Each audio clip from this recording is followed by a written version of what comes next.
والعاقبۃ للمتقین والصلاة والسلام علی سید الانبیاء والمرسلین وعلی آلہ وصحبہ اجمعین وبعد۔ رب اعنی علی ذکرک وشکرک وحسن عبادتک۔ میں راستے میں کچھ اور سوچ کر آیا تھا کہ اس موضوع پر گفتگو کروں آپ سے، لیکن یہاں آ کر مجھے یاد آیا کہ ایک موضوع پر ہم پہلے گفتگو کر چکے ہیں، اور یہ آپ کے سامنے جو دعائیں لکھی ہوئی ہیں اکثر و بیشتر آپ سب کو یاد بھی ہوں گی۔ تو وہ جو مختصر سا جملہ ہے اس کے درمیانی حصے پر ہم پہلے ایک درس میں یہاں بات کر چکے ہیں۔ تو پہلا اور تیسرا جو لفظ ہے اس پر میں آپ کے سامنے بس 10-12 منٹ میں مختصر سی گفتگو کروں گا۔ رب اعنی علی ذکرک،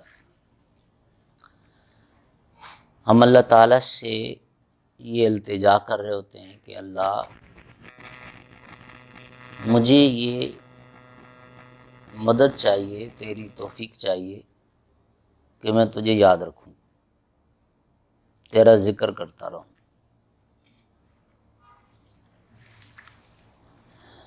وحسن عبادتک، شکر کا لفظ میں چھوڑ رہا ہوں کہ شکر پر ہم پہلے بات کر چکے ہیں۔ میں نے بتایا تھا کہ اصل شکر کیا ہوتا ہے، صرف زبانی اللہ تیرا شکر نہیں، بلکہ اللہ کی ایک ایک نعمت کو اس کے بتائے ہوئے طریقے کے مطابق استعمال کرنا، یہ اصل شکر ہوتا ہے۔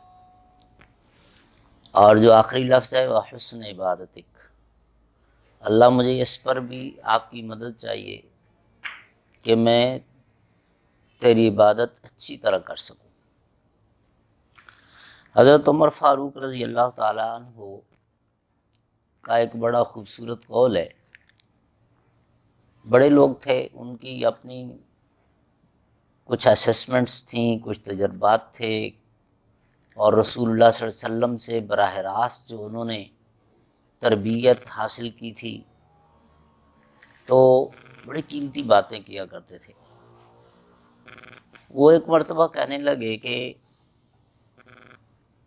جب مجھے دعا مانگنے کی توفیق مل جاتی ہے، مجھے یقین ہو جاتا ہے کہ میری دعا قبول بھی ہوگی۔ دعا مانگنے کی توفیق مل گئی تو ساتھ ہی مجھے یقین ہو گیا کہ میری دعا قبول بھی ہوگی۔ اس کا کیا مطلب ہے؟ تو ہم بڑی لمبی چوڑی 15-20 منٹ مانگ رہے ہوتے ہیں، ایک لمبی لسٹ اللہ کے سامنے رکھ رہے ہوتے ہیں اپنی ضروریات کی۔ وہ یہ اس دعا کی بات نہیں کر رہے، وہ کہ دل کی گہرائی سے جب ایک، جس کو عام طور پہ عامی زبان میں کہتے ہیں نا، ہوک اٹھتی ہے، وہاں سے جو جب نکلتی ہے اور پھر انسان کے روئیں روئیں پر اس التجا، اس درخواست کے اثرات نمودار ہو جائیں، اس کی کیفیت ہی تبدیل ہو جائے، تو وہ اصل دعا ہے۔ وہ عاجزی، انکساری، ورنہ ان ظاہر قلب کی ایک ٹرم استعمال ہوتی ہے کہ وہ الفاظ، وہ عبادت، وہ دعا جس میں انسان کا دل اور دماغ ساتھ نہیں ہے، توجہ کہیں اور ہے، تو وہ اللہ تعالیٰ ویسی قبول نہیں کرتا۔ تو جب ہم کہتے ہیں رب انی علی ذکرک، کہیں اللہم انی علی ذکرک کے الفاظ، مطلب ایک ہی ہے۔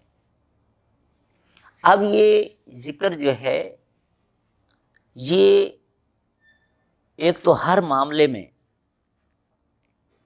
جب بھی کوئی قدم اٹھائیں، انسان قدم روک کر سوچے کہ اللہ کا قانون مجھے اس کی اجازت دیتا ہے یا نہیں۔ اگر اجازت ملتی ہے تو فبہا، اور اگر یاد آ جائے کہ نہیں یہ تو شریعت میں اللہ کے قانون میں جائز نہیں ہے، تو اٹھا ہوا قدم بھی روک لے۔ جس شخص کا یہ لائف سٹائل ہو جاتا ہے وہ ہر وقت ذکر الہی میں ہے۔ نبی صلی اللہ علیہ وسلم کی وہ حدیث ہے جس میں ایک بندہ ساری رات عبادت کر کے بھی وہ اجر حاصل نہیں کر سکتا جو کہ دوسرا شخص پوری رات سو کر حاصل کر لیتا ہے۔ تو صحابہ کرام نے پوچھا اللہ کے رسول یہ کیسے؟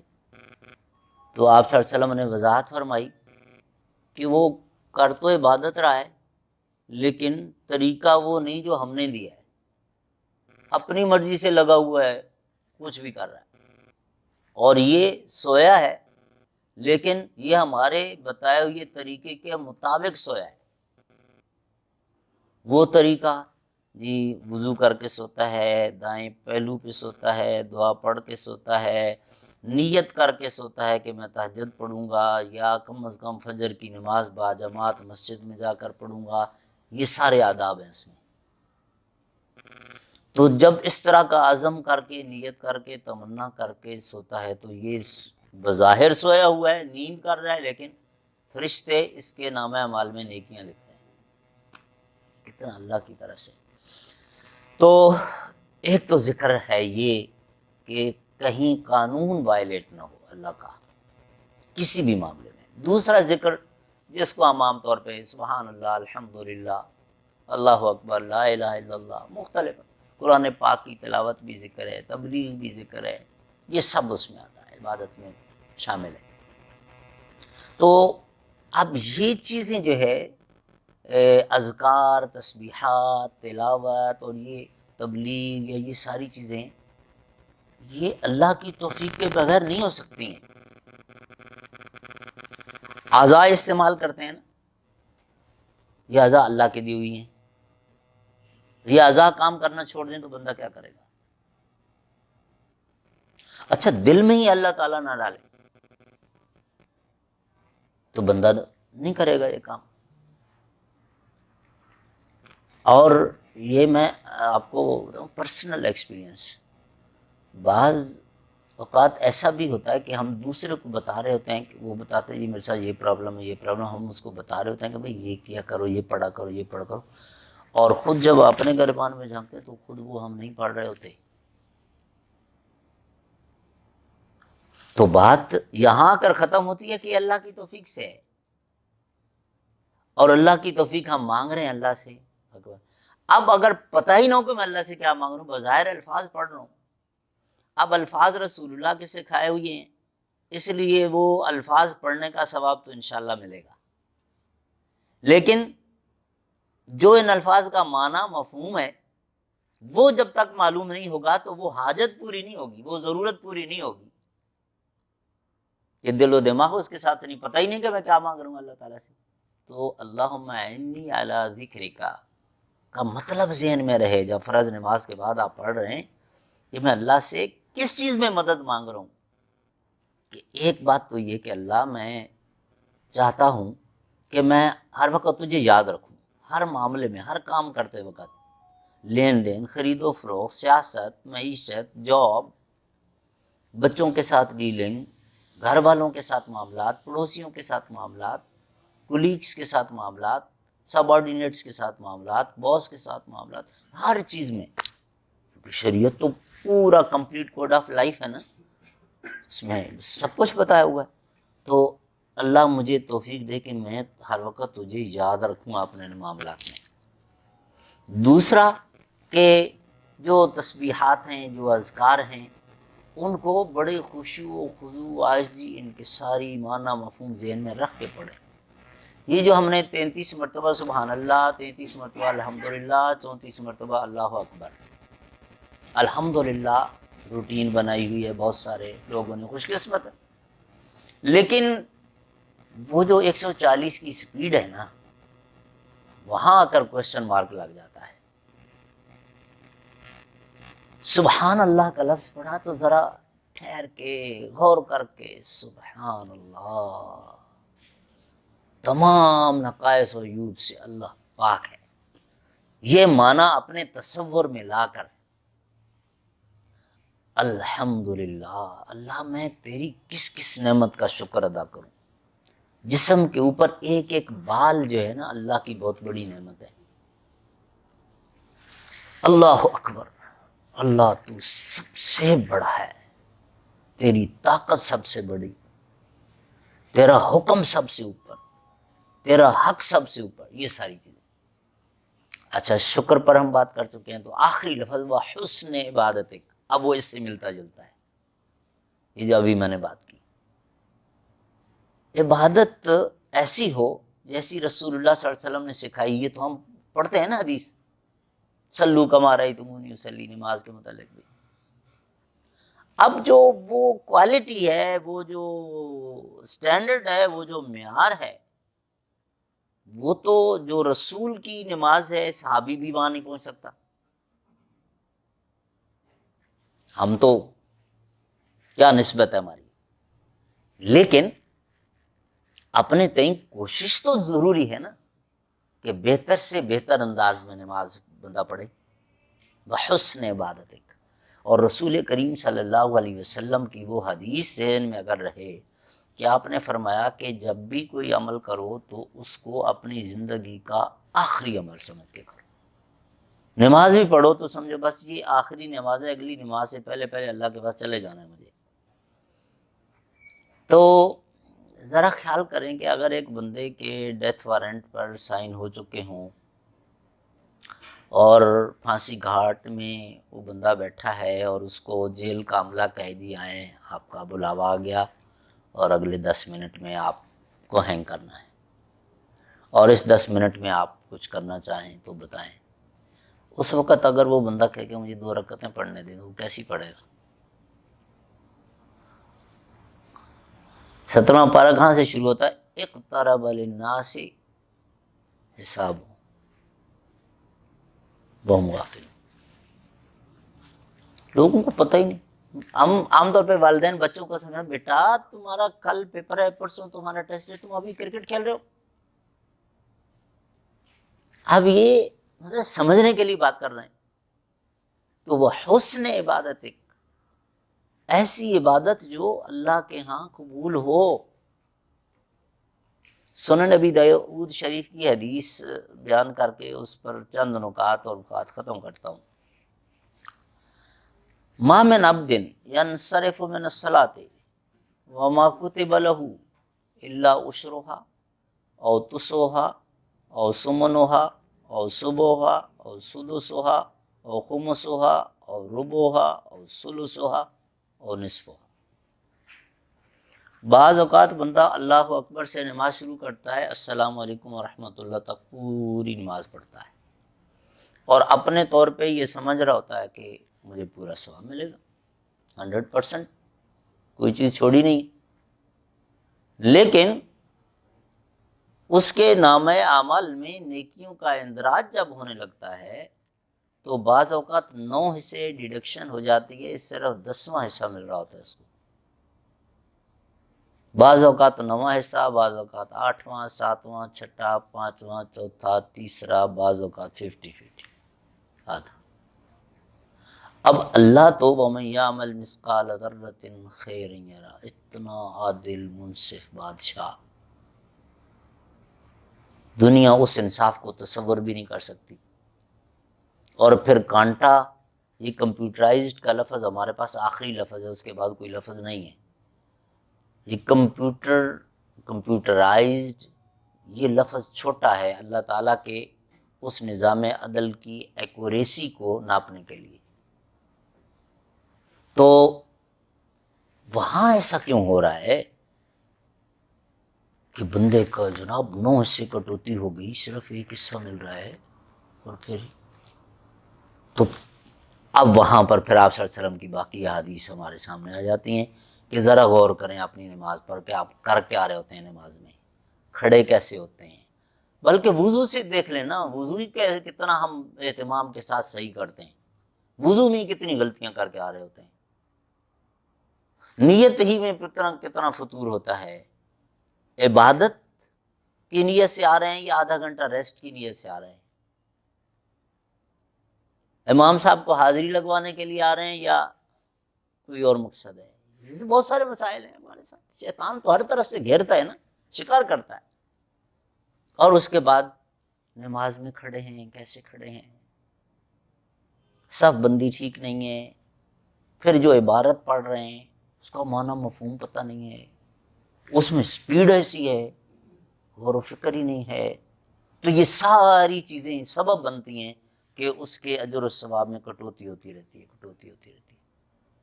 اور ایک بڑی ہی الارمنگ حدیث ہے آپ صلی اللہ علیہ وسلم کی کہ بعض اوقات ایسا بھی ہوتا ہے کہ بندہ سلام پھیرتا ہے اور فرشتے اس کی نماز اٹھا کے اس کے منہ پہ مارتے ہیں، لے جاؤ نماز ہے. والعیاذ باللہ، اللہ ایسی نماز سے ہمیں پناہ میں رکھے کہ جو اس طریقے سے ریجیکٹ ہو جائے. تو میرے بھائیو، جب ہم اللہ سے ہر فرض نماز کے بعد یہ دعا مانگ رہے ہوتے ہیں تو ان الفاظ کا معنی مفہوم اگر دل میں رکھ کے مانگیں گے نا، انشاءاللہ پھر اگلی نماز جب پڑھیں گے تو وہ حسن عبادت والی بھی ہوگی، اور اللہ ذکر کا والی بھی ہوگی، اور شکر کا والی بھی ہوگی. تو اللہ تعالیٰ ہم سب کو توفیق دے کہ ہماری عملی زندگی اپنے نبی صلی اللہ علیہ وسلم کے بتائے ہوئے طریقوں کے مطابق ہو جائے، اور اللہ تعالیٰ ہمیں حلال کھانے کی توفیق دے. روزی حلال یہ بڑا اہم معاملہ ہے، بڑا اہم معاملہ ہے. بڑی چھوٹی سی حرکتوں سے ہم اپنی روزی حرام کر لیتے ہیں، اور حرام کا لقمہ اگر پیٹ کے اندر ہے، مانگتا رہے دعائیں، تہجد پڑھتا رہے، ہر سال حج عمرے کرتا رہے. کراس صحیح بخاری اور صحیح مسلم کی حدیث واضح موجود ہے. وَمَطْعَمُهُ حَرَامٌ وَمَشْرَبُهُ حَرَامٌ وَمَلْبَسُهُ حَرَامٌ وَغُذِّيَ بِالْحَرَامِ فَأَنَّىٰ يُسْتَجَابُ لِذَٰلِكَ. بندہ ریڈی لگاتا ہے، تنخواہ پہ کام کرتا ہے، مل چلاتا ہے، کچھ ٹاپ ٹو باٹم سب کو یہ کوشش ہونی چاہیے کہ ایک ایک لقمہ میرا حلال کھاؤ، اور اس کے بعد میرا ایک ایک قدم نبی کی سنت کے بعد. یہ کیا ہوا ہے یہ اس وقت جو ملک کے ساتھ ہے، اور ہم سب لمبی لسٹ لے کے بیٹھے ہیں اپنی پریشانیوں کی. یہ کیا ہوا ہمارے ساتھ؟ ادھر سے آواز آتی ہے ما ظلمناہم ولکن کانوا انفسہم یظلمون. دوسری آیت ظہر الفساد فی البر والبحر بما کسبت ایدی الناس. یہ تمہارے اپنے کرتوت ہے. ہمیں سے کوئی بندہ دعویٰ کر سکتا ہے کہ میری نماز اس میرٹ پر ہے؟ نہیں کر سکتا. میں تو نہیں کر سکتا. تو ہمیں سے کوئی دعویٰ کر سکتا ہے کہ میں 100% اپنی فیملی کے ساتھ اس طرح ہوں جس طرح رسول اللہ نے سکھایا تھا؟ ہمیں سے کوئی دعویٰ کر سکتا ہے کہ میں اپنے پڑوسیوں کے ساتھ بالکل اسی طرح ہوں جس طرح رسول اللہ کی تعلیم ہے؟ تو ان لوگوں کو تو پارلیمنٹ اور پریزیڈنٹ ہاؤس اور ان کو تو بعد میں ہم لائیں نا، شروع تو یہاں سے کریں. اور تبدیلی بھی یہاں سے آتی ہے، انقلاب بھی یہیں سے آتا ہے، اور کامیابی بھی یہیں سے شروع ہوتی ہے. اللہ تعالی ہم سب کو باعمل مسلمان بننے کی توفیق دے. سبحان ربک رب العزت عما یصفون والسلام علی المرسلین والحمد للہ رب العالمین. الحمد للہ رب العالمین والصلاة والسلام علی سید الانبیاء والمرسلین وعلی آلہ وصحبہ اجمعین. ربنا ظلمنا انفسنا وان لم تغفر لنا وترحمنا لنکونن من الخاسرین. ربنا آتنا فی الدنیا حسنۃ وفی الآخرۃ حسنۃ وقنا عذاب النار. اے اللہ، ہم تیرے عاجز، کمزور، ناتوان، گناہ گار بندے، پل پل پہ تیرا قانون توڑنے والے، تیری نافرمانیاں کرنے والے. اللہ، اپنے بدعمالیوں پر، اپنے کرتوتوں پر اللہ ہمیں اعتراف بھی ہے، شرمندگی بھی ہے. پروردگار اپنے خاص فضل و کرم سے ہماری معافی کا اعلان فرما.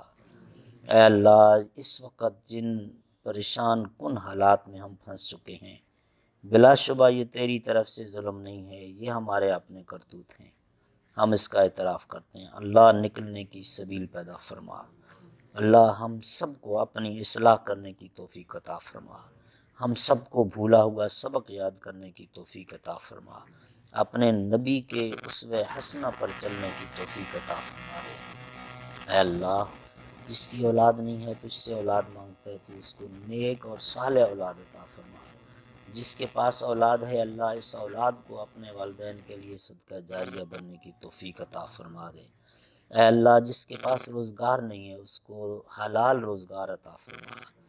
اے اللہ ہم سب کو حلال کھانے کی توفیق عطا فرما، حرام سے بچنے کی توفیق عطا فرما۔ تیری توفیق کے بغیر ہم کچھ نہیں کر سکتے۔ اللہ اپنے خاص فضل و کرم سے ہر عمل میں ہمیں اپنی توفیق سے نواز دے۔ اللہ ہم سب کا خاتمہ بالخیر فرمانا۔ اللہ ہم سب کا خاتمہ بالخیر فرمانا۔ اللہ ہم سب کا خاتمہ بالخیر فرمانا۔ ہمارے عزیز رشتہ دار، دوست، احباب، اساتذہ، والدین جو اس دنیا سے رخصت ہو گئے، حاجی عتیق باڑی صاحب اور دیگر بزرگ ہمارے رشتہ دار، احباب، اساتذہ جو بھی دین پر، ایمان پر، نیکیوں پر فوت ہوئے، اللہ سب کی نیکیوں کو قبول فرما، ان کے درجات کو بلند فرما، ان کی اولاد کو صدقہ جاریہ بننے کی توفیق عطا فرما۔ جن کے والدین زندہ ہیں، ایک زندہ ہے یا دونوں زندہ ہیں، اے اللہ ان کی کمہ کو خدمت کرنے کی توفیق عطا فرما۔ اللہ یہ والدین جنت ہیں، تیرے نبی نے فرمایا ان کے قدموں میں جنت ہے، اولاد کو یہ جنت سمیٹنے کی توفیق عطا فرما۔ اے اللہ ہماری جتنی پریشانیاں ہیں بیان کریں یا نہ کریں تو خود جانتا ہے۔ اللہ اپنے خاص فضل و کرم سے ہماری ایک ایک پریشانی کو دور فرما، ہماری رہنمائی فرما، ہماری رہنمائی فرما کہ ہم کیسے ان پریشانیوں سے باہر نکل آئیں۔ ربنا تقبل منا انک انت السمیع العلیم وتب علینا انک انت التواب الرحیم، وصلی اللہ تعالی علی نبینا محمد وعلی آلہ وصحبہ اجمعین برحمتک یا